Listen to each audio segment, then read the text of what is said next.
संतान गुस्सा हो तो उसे शांत करने की कोशिश जरूर करें। शिव पार्वती, गणेश जी और कार्तिकेय स्वामी से जुड़ी कथा है।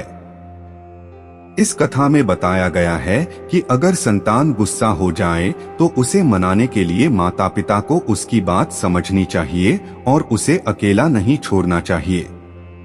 कथा के मुताबिक पुराने समय में एक दिन शिव जी और पार्वती जी ने विचार किया कि अब गणेश और कार्तिकेय का विवाह कर देना चाहिए। ये विचार करने के बाद उन्होंने कार्तिकेय स्वामी और गणेश जी को बुलाया और दोनों से कहा कि आप दोनों में से जो इस संसार की परिक्रमा करके पहले आएगा, हम उसका विवाह पहले कराएंगे। कार्तिकेय स्वामी तो अपने वाहन मोर पर बैठकर तुरंत उड़ गए, लेकिन गणेश जी अपने वाहन चूहे पर बैठे हुए थे। गणेश जी ने तुरंत ही माता पिता की परिक्रमा कर ली और कह दिया कि आप दोनों ही मेरे लिए संसार हैं। दूसरी ओर कार्तिकेय स्वामी को संसार की परिक्रमा करके लौटने में थोड़ा समय लग गया। जब कार्तिकेय स्वामी परिक्रमा करके लौटे तो उन्होंने देखा कि गणेश का विवाह हो गया है।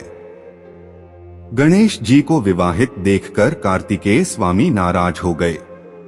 उन्होंने शिव पार्वती से कहा कि आपने ये सही नहीं किया है।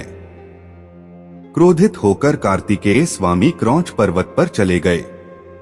ये क्रौंच पर्वत आज दक्षिण भारत में कृष्णा जिले में कृष्णा नदी के तट पर स्थित है।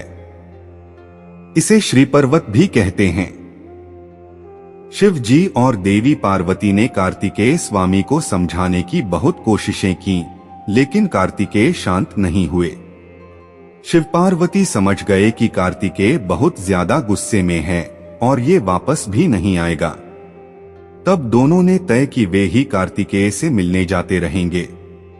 इसके बाद हर अमावस्या पर शिव जी और पूर्णिमा पर देवी पार्वती कार्तिकेय से मिलने श्री पर्वत पर आती हैं। ऐसी मान्यता है। श्री पर्वत पर मल्लिकार्जुन ज्योतिर्लिंग स्थित है। इस ज्योतिर्लिंग में शिव पार्वती, इन दोनों की ज्योतियां विराजित हैं। मल्लिका यानी पार्वती और अर्जुन यानी शिव जी। इस प्रसंग की लाइफ मैनेजमेंट वीडियो ये है कि माता पिता को संतान का गुस्सा शांत करने का प्रयास करना चाहिए। अगर संतान का गुस्सा शांत नहीं होता है तो उसे अकेला नहीं छोड़ना चाहिए। बच्चों को शांत करने की कोशिश करें और उनकी बातें समझकर उनके लिए जो सही है, जिसमें उन्हें खुशी मिलती वह करना चाहिए।